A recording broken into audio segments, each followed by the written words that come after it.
Hey there, this is Daniel West for Scrapbook and Cards Today. I'm happy to be here today to share an inspirational and intricate card project with you. I am featuring products from Hero Arts, including the Love You Stamp and Cut XL and the Starry Clouds Infinity dies, plus some of their fantastic inks, their blending brushes, and cardstock. When we start adding intricate details to our project, we're going to use Posca paint markers and a 110 Copic special black marker. And we'll have a blending brush for each color that we're going to use. I have them in my little tray here. Butterbar ink, rose madder, grape juice, and black inks. And I'm going to cut my infinity dies out here out of some pitch black cardstock from Hero Arts, and I'm going to actually make 2 layers out of the infinity dies in pitch black cardstock and then one of the layers out of Dove white cardstock so that I can actually do some ink blending on that white layer and include it in the galaxy sky that I'm going to be creating here. Now, galaxy cards were one of the first things I was amazed at when I started stamping, and I haven't seen them done recently. So I wanted to come back. Maybe we can start a new trend again to bring them back in vogue. But I was missing them, and I just really loved this technique, just splotchily adding some ink to a piece of cardstock, some bright, beautiful adjacent colors on the color wheel, and then adding a bit of space, outer space that is, to the colors by splotchily adding some black in there. The imprecision of this technique is what calls out to me. It's so much fun and very forgiving. Now I'm going to add some of these colors in the same way to the white panel, the die cut panel that I made here.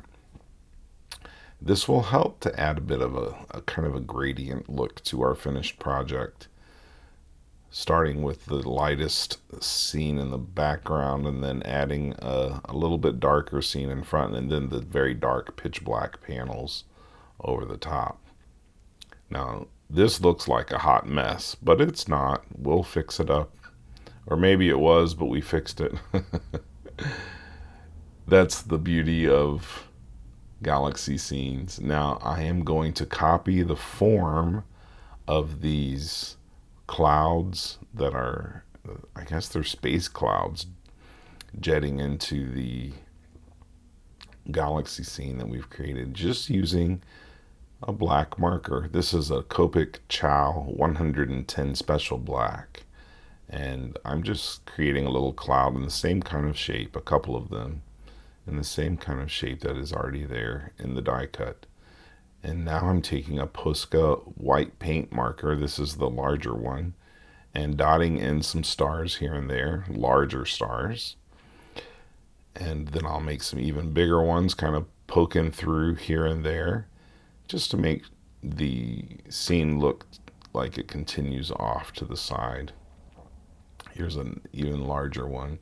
When you do intricate little additions to your cards, things like this, these details, adding stars is best done by picking out a few large ones and then dotting a couple small ones right around it, instead of dotting your entire card, making the space between them kind of uniform. You want them to be rather scattered.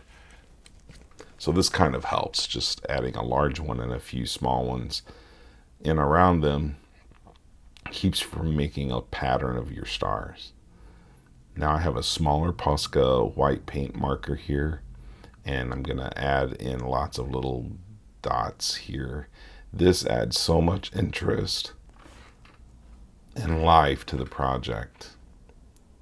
I think it makes it beautiful. Now, I had previously done this project just as a trial, and I think I liked the trial a little bit better than this one I was able to record. So we're going to finish the project on my favorite panel that I created that I didn't actually film for you. Now we're going to die cut our U and put that aside and create a couple sentiment strips. Now when I do sentiment strips, especially for a project I really want to get down well, I often do a couple at a time. Now I'm taking a sentiment out of my stamp set that accompanies the Love You dies and prepping a piece of black cardstock with some anti-static powder, and then ink up my stamp with some Versamark ink.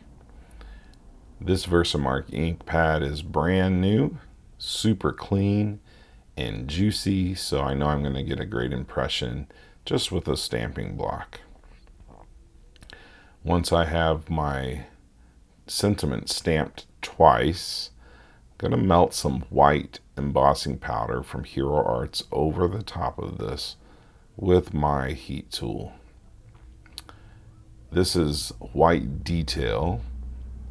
It's a fantastic embossing powder. I hope you'll give that a try as well. If you don't have any white embossing powder, I would suggest getting this one first.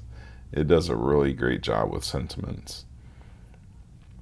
Once I melted that embossing powder, I'm going to clean off my sentiment strips cardstock here with a microfiber cloth and then trim it down using the edge of my plastic guard on my trimmer as a guide to keep my sentiment straight. I'll just repeat that twice actually. So I'm going to flip it over, use a piece of cardstock that is squared edges or corners, and then push my sentiment back in. And then when I'm finished, you'll see that my sentiment is nice and straight, perfectly formed.